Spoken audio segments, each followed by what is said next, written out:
Really see it from this side, Yeah. G'day guys, this reminds me of the BMW 125 video we posted. Here's another German car. This is an E-Class, 40,000 Ks. It had faulty seals on the variable valve timing solenoids, which caused a camshaft correlation code. I was very kindly informed by Mercedes that they have upgraded O-rings and that there's a 3-year warranty on the job, so I sent the vehicle over there. But you can see, if you look well and you know what you're looking for, you'll see a bolt left loose up there.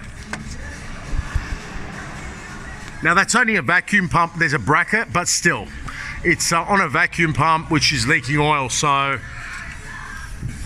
sorry guys.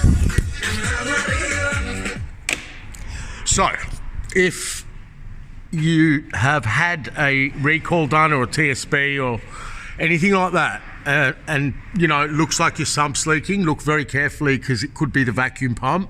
But I do believe that this is a result of the job being done and the camshaft's likely being removed. And they can fix it. The car's out of warranty. It's a 2016 E250. E250. Maybe it's a 2015. But yeah, we're going to bring it down. So what's happened is the customers complained of a leak. Normally, of course, with service and maintenance, we start at the top and all that. But this car's immediately gone up to check the oil leak before we go ahead with anything. So, okay guys, hope that helps, bye.